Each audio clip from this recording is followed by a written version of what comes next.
The challenge has had so many conspiracy theories over the years of all kinds of stuff. Some are very obviously fake, but some leave you wondering, could it be real? Today we will be looking at a whole bunch of challenge conspiracy theories, ranging from elimination rigging, winner rigging, and if Mike Lewis is in production. Well, 2 of those 3. Yeah. I will be explaining what the theories are and ranking them based off believability on a scale of 1 to 10 bananas. Just trying to break them down a bit. Without further ado, let's get right into it. So I'm gonna go ahead and take the money and run, Teach. Okay, first, I want to start with the conspiracy theory involving CT on Dirty 30. We all know CT arrived late on Dirty 30 due to his passport. Well, CT wasn't allowed into the country. But this theory is that CT did not actually lose his passport on Dirty 30, and production just wanted to make sure he could skip the first purge because they were nervous he would lose. Let's look at the proof. It was very odd that CT was not there, and he filmed segments of him saying customs wouldn't let him through. And he conveniently arrived the next day after the purge was over. Also odd, they made it seem like Bananas had something to do with it, like trying to build a storyline off of him setting him up, which I don't think is even possible. Bananas set me up just when I thought you couldn't get any lower. You try to set me up with costumes, bro? But honestly, if they did this for CT, why didn't they do it for Darrell, knowing how that worked out for him? I guess because production wasn't confident in CT's abilities anymore, and this was a very high endurance purge. I'm going to give this 3 bananas out of 10 on the believability scale, because I honestly think CT's passport just expired. CT did say in his video that he's had the passport for 10 years, and that is typically how long they are valid for. I'm just going to guess CT didn't know that.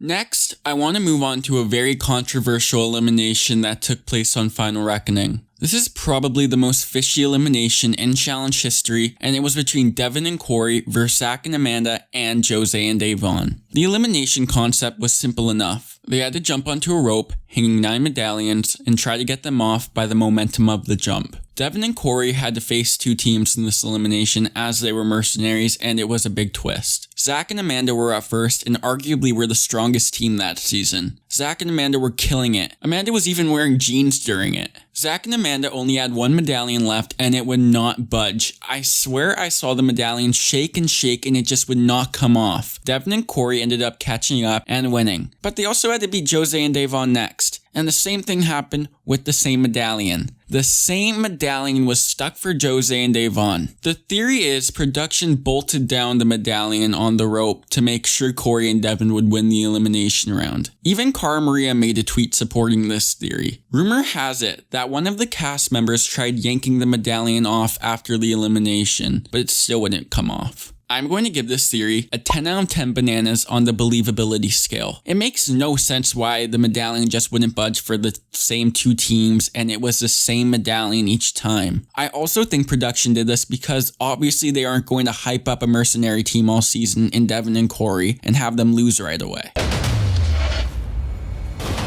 I'm jumping on the rope as hard as I possibly can, and the medallion's not falling. It sucks because there's a medallion that's close to me that is not budging. Next up is another elimination, and it took place on the ruins. This elimination was between Casey and Susie, and again, it was simple. All you had to do was kick out all your bamboo poles in your lane. First to kick all of them out wins. Well, this theory is that the elimination was plain and simply rigged for Susie, because one of Casey's bamboo poles would not budge. This one bamboo pole for me will not break at all. I mean, at one point, Casey even tried doing the crane kick from the Karate Kid and still couldn't kick it down. Let's say this was true. Maybe production did this because they knew Susie would make it a more even race in the final. Just maybe. I'm going to give this theory a 4 bananas out of 10 on the believability scale. I don't think production would have tried to rig this elimination for Susie. Looking at the performances all season, it would be kind of crazy to think that Casey would beat Susie. And Casey was always behind this elimination regardless. Also, apparently Evan went up to Casey's stick on the bamboo pole and tried to kick it down, but even he couldn't, but I also have no confirmation for that. This is the one I can see going either way, but I don't think it was rigged a little more than I do think it was. Moving on to yet another elimination, we have Jenna vs Anika on Invasion of the Champions. This elimination is mostly remembered for Theo doing a Britney Spears dangle. There's Theo.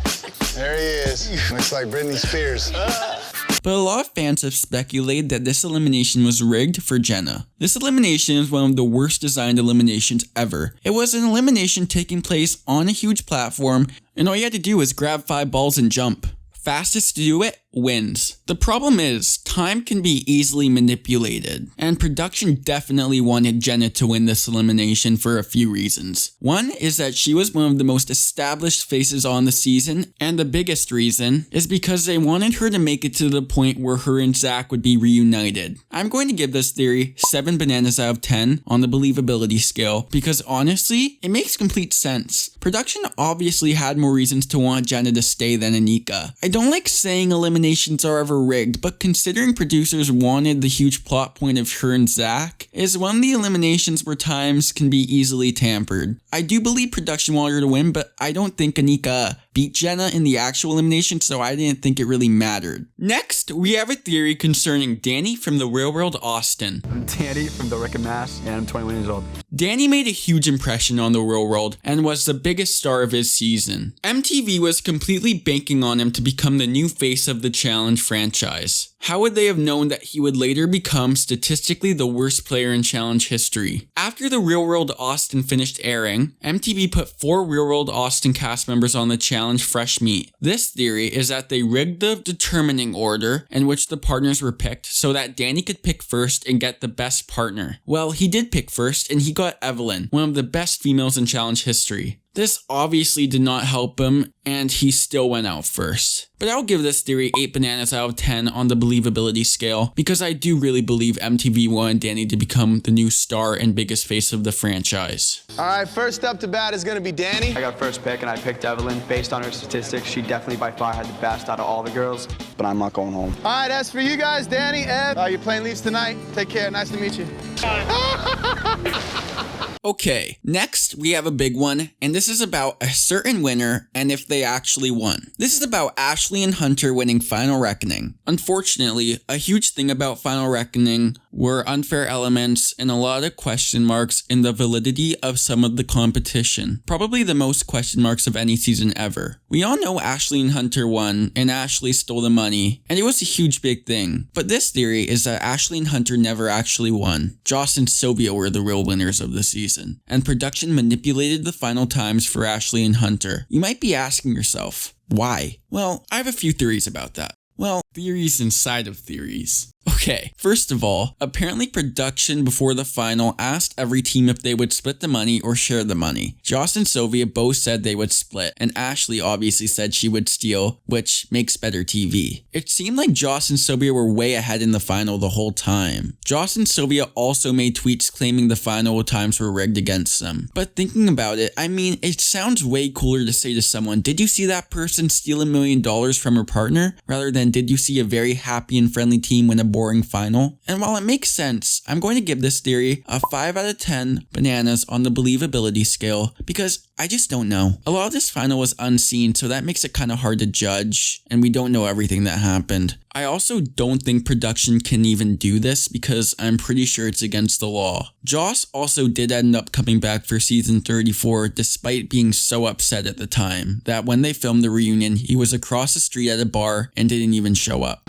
You just lied to me after you gave me your word, bro. And the final theory for this video, and the biggest of them all, is Adam throwing the final elimination on Rivals 1 against Tyler and Bananas. This is a theory that has been talked about for so long and everyone has a different opinion on it. It is quite controversial. Fans claim Adam made a deal with JEK to throw the elimination for a cut of the prize money and to get back at CT. There are a few inconsistencies in this theory though. One of them is that they made a deal to give Adam some prize money, when Adam has been on record and has never cared about the money the show had to offer. Adam never needed the money, but what Adam did want was the title. All Adam wanted to be labeled as was a challenge champion, and I really don't think he would throw that away in a final he was a favorite to win in. Everyone references how Adam grabbed the wrong balls in the start of the elimination as proof, but Tyler did that as well, and later on Johnny Riley did it on Free Agents. So it's a common mistake. Adam clearly gassed out by the end of the elimination, and I don't think CT yanking on him helped anything. Yes, some people will say Adam was a huge follower of JEK, and that's true, but more so of Evan and Kenny and not Johnny. Because Kenny's my boy, you know that. So why wouldn't Adam throw the elimination against Evan earlier in the season?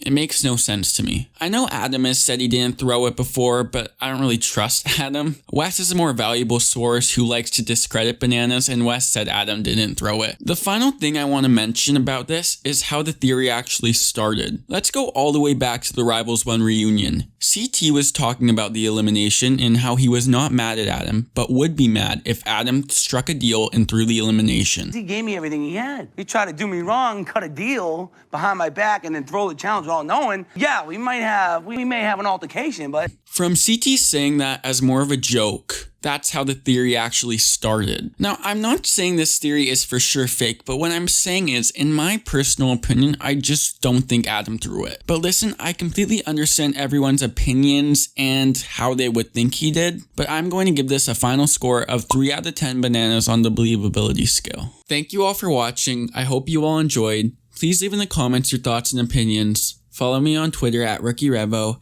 and please like and subscribe. I also want to say these are all theories, and I hope I don't offend anyone or get sued by MTV. Until next time, everyone take care.